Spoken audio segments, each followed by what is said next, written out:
오늘의 이야기 평안하셨습니까? 혼란과 소음으로 가득한 세상 속에서 변치 않는 진리의 말씀을 통해 위로와 지혜를 얻고자 하는 모든 분들을 환영합니다. 오늘 우리가 함께 나눌 이야기는 이 시대 교회가 직면한 가장 어려운 질문들에 대한 깊은 통찰을 담고 있습니다.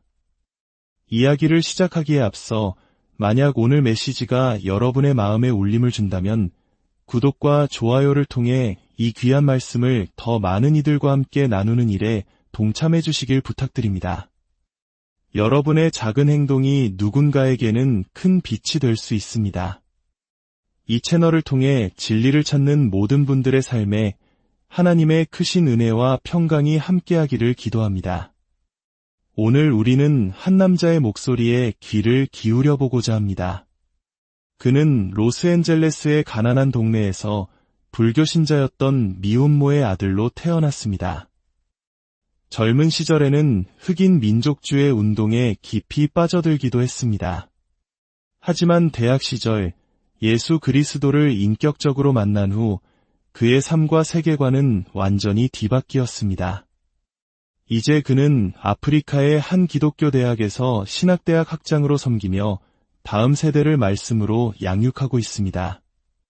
그는 성경적 진리를 세상의 가치와 타협하기를 단호히 거부하며 때로는 불편하게 들릴 수 있는 진실을 담대하게 선포하는 것으로 알려져 있습니다. 오늘 그의 통찰을 통해 우리 사회와 교회가 앓고 있는 문제의 본질은 무엇이며 그 해답은 어디에 있는지 함께 탐색해 보겠습니다. 요즘 많은 사람들이 사회정의라는 말을 사용합니다. 인종정의, 결혼평등과 같은 말들을 들으면 우리 그리스도인들은 당연히 생각합니다. 물론이지, 우리는 불의가 아니라 정의를 지지해, 불평등이 아니라 평등을 원해 라고 말입니다. 하지만 바로 이 지점에서 우리는 매우 신중해야 합니다. 세상이 말하는 정의와 평등이 과연 성경이 말하는 그것과 같은 의미일까요? 세상이 말하는 사회정의는 본질적으로 결과의 평등을 추구합니다. 부와 특권, 기회를 재분배하여 모든 집단이 동일한 결과를 얻도록 만들어야 한다는 사상입니다. 이는 우리가 전통적으로 믿어왔던 기회의 평등과는 근본적으로 다릅니다. 모든 사람이 동등한 기회를 갖는 것을 넘어 동등한 결과를 강제하려는 시도인 것입니다. 이러한 사상이 성경적 가르침과 얼마나 다른지는 예수님께서 말씀하신 달란트 비유를 보면 명확히 알 수 있습니다. 주인은 각종의 능력에 따라 1달란트, 2달란트, 5달란트를 맡겼습니다. 결과는 달랐습니다. 5달란트와 2달란트를 받은 종은 이윤을 남겼지만 1달란트 받은 종은 아무것도 하지 않았습니다. 주인은 돌아와서 이윤을 남긴 종들을 칭찬하고 게으른 종에게서 그 1달란트마저 빼앗아 가장 많이 남긴 종에게 주었습니다. 만약 주인이 결과의 평등을 추구했다면 가장 많이 번 종에게서 빼앗아 가장 적게 번 종에게 주었을 것입니다. 하지만 예수님의 비유는 정반대의 교훈을 줍니다. 하나님의 정의는 결과의 평등이 아닙니다. 하나님의 법이 모든 사람에게 공의롭고 동등하게 적용되는 것, 그것이 바로 성경적 정의입니다. 우리는 개개인이 겪는 불의에 맞서 싸워야 합니다. 어떤 법이나 제도가 특정 개인이나 집단을 부당하게 억압한다면 우리는 함께 일어나 그것을 바로잡아야 합니다. 하지만 오늘날 사회정의 운동은 종종 다른 방향으로 나아갑니다. 그들은 구체적인 불의의 증거를 제시하는 대신 집단 간의 결과 차이 그 자체를 불의의 증거라고 주장합니다. 예를 들어 어떤 집단의 소득이 다른 집단보다 낮다면 그것은 보이지 않는 구조적 차별 때문이라고 단정짓습니다. 이러한 주장은 우리를 헛개비와 싸우게 만듭니다. 집단 간의 결과 차이는 수많은 이유로 발생할 수 있습니다. 문화적 차이, 개인의 선택, 가치관의 차이 등 복합적인 요인이 작용합니다. 모든 차이를 불이라고 규정하고 없애려 한다면 우리는 더 큰 혼란에 빠질 뿐입니다. 오스트리아 사람들이 유독 바이올린을 잘 만든다고 해서 우리가 그들에게 바이올린 생산을 중단하라고 요구하지는 않는 것처럼 말입니다. 우리는 그들의 재능에 감사하며 좋은 악기를 얻을 수 있음에 기뻐할 뿐입니다. 특히 미국 사회에서 이 문제는 흑인 공동체와 관련하여 첨예하게 논의됩니다. 어떤 이들은 과거 노예 제도의 불의를 바로잡기 위해 지금 세대가 배상을 해야 한다고 주장합니다. 저의 조상 역시 노예였습니다. 1700년대 중반부터 미국에 살았던 제 가족의 역사는 노예의 역사와 함께합니다. 만약 노예제가 막 끝났을 당시 해방된 제 증조부 세대를 위해 무언가를 했다면 그것은 타당했을 것입니다. 하지만 수세기가 지난 지금 누가 누구에게 무엇을 배상해야 하는지를 어떻게 결정할 수 있겠습니까? 더 중요한 것은 오늘날 흑인 공동체가 겪는 문제의 진짜 원인을 외면하게 만든다는 점입니다. 예를 들어 흑인 아이들의 거의 75%가 결혼하지 않은 부모에게서 태어난다는 통계가 있습니다. 우리는 인종과 상관없이 안정된 가정이 없는 환경에서 자란 아이들이 학업 중단, 범죄, 약물 남용 등에 더 쉽게 노출된다는 사실을 알고 있습니다. 이것은 매우 고통스럽지만 직시해야 할 현실입니다.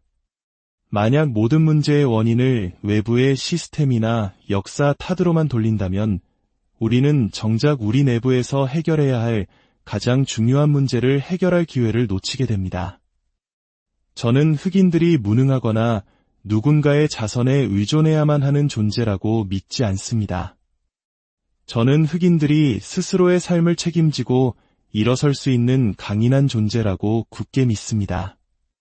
저를 홀로 키우신 저의 어머니가 그러셨던 것처럼 말입니다.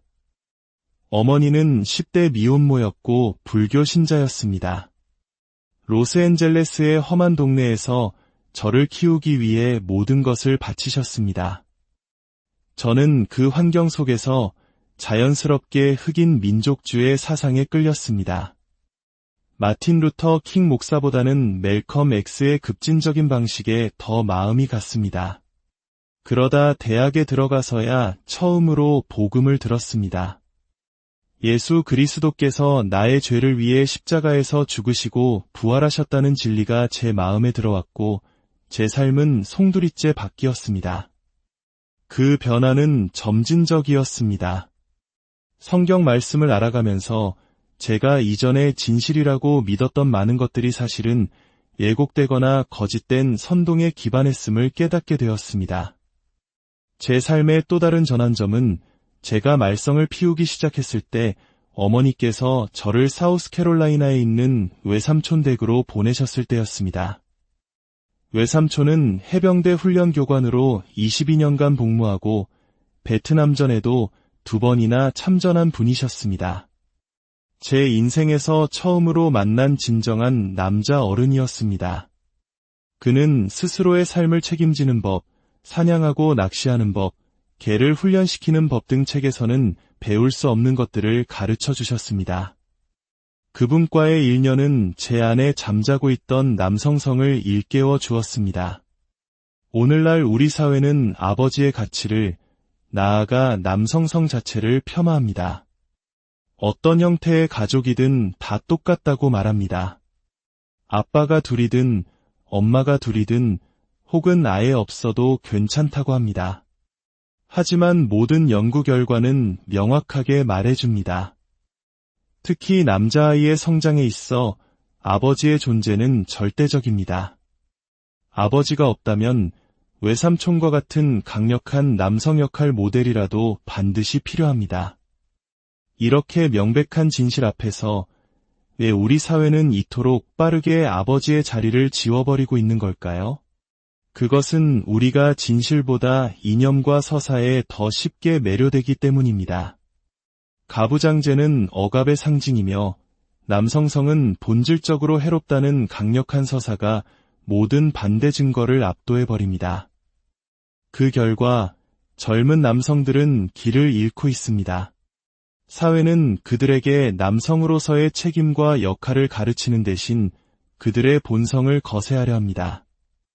이에 대한 반작용으로 어떤 젊은이들은 책임은 지지 않으면서 과격한 힘만 과시하는 왜곡된 남성성에 빠져들기도 합니다. 진단은 옳았지만 처방이 완전히 틀린 것입니다. 남성성의 위기는 단순히 남자들만의 문제가 아닙니다. 하나님께서는 우리를 남자와 여자로 창조하셨고 서로를 통해 온전해지도록 설계하셨습니다. 남성성은 여성성과 분리해서 이해할 수 없습니다. 성경이 말하는 진정한 남성성은 가정을 위한 제사장, 선지자, 공급자, 그리고 보호자의 역할을 감당하는 것입니다. 남성은 여성보다 신체적으로 강하게 창조되었습니다.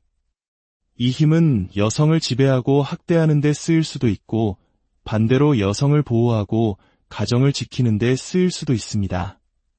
하나님께서 의도하신 것은 후자입니다.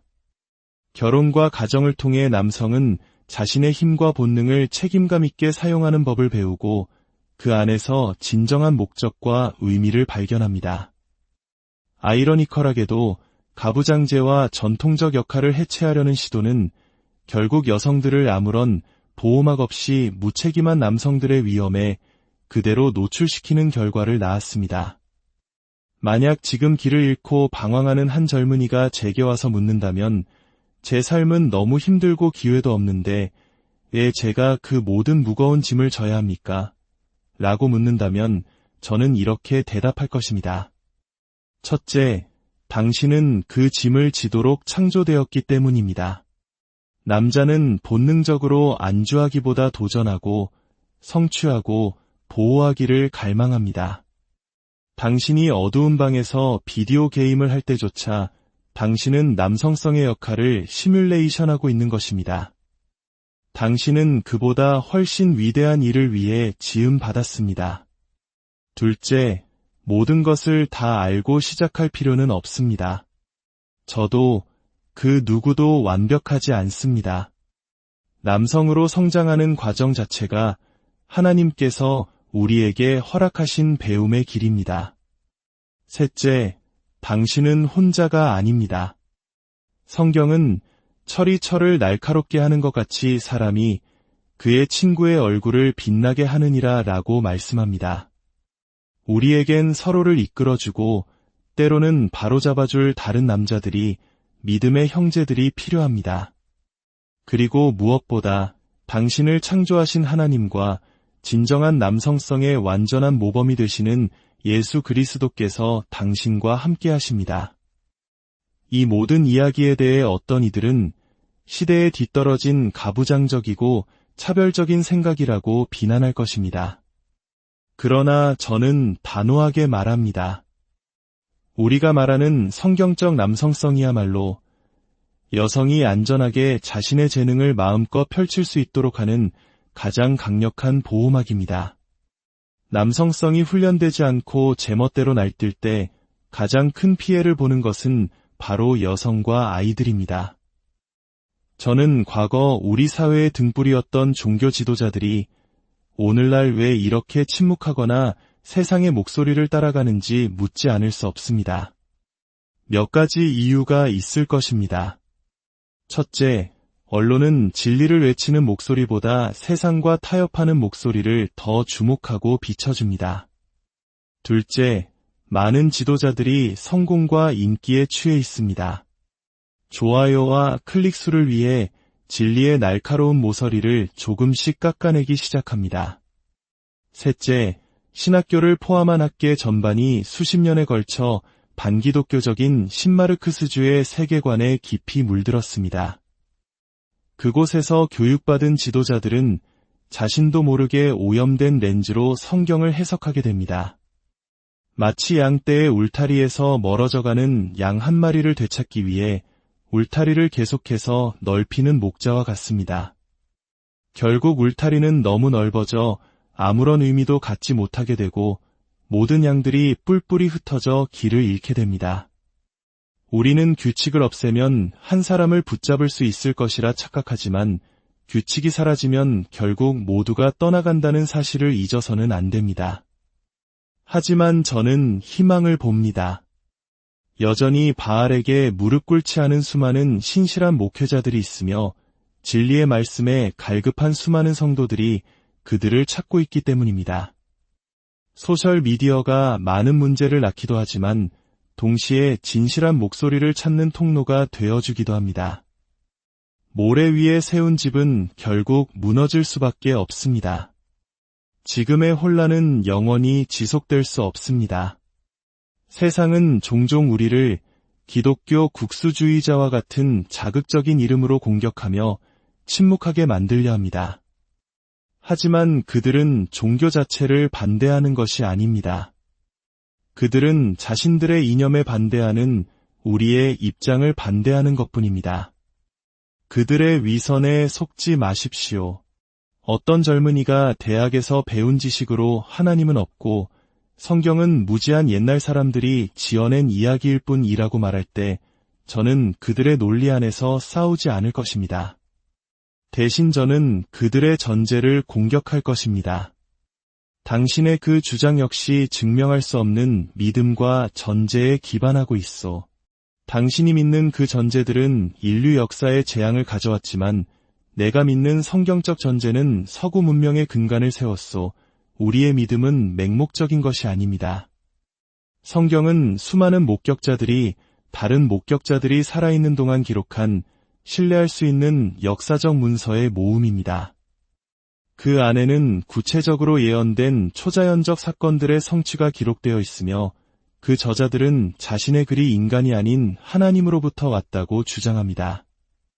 하나님은 우리에게 눈을 감고 무작정 믿으라고 요구하지 않으십니다. 하나님은 말씀하시는 분이며 역사를 통해 성경을 통해 그리고 예수 그리스도를 통해 자신을 명확하게 계시하신 분입니다. 오늘 이 이야기가 여러분의 마음에 깊은 울림을 주었기를 바랍니다. 혼란한 세상 속에서 변치 않는 진리의 말씀을 붙잡고 살아가는 모든 분들을 위해 기도합니다. 여러분의 삶에 하나님의 평강과 은혜가 가득하기를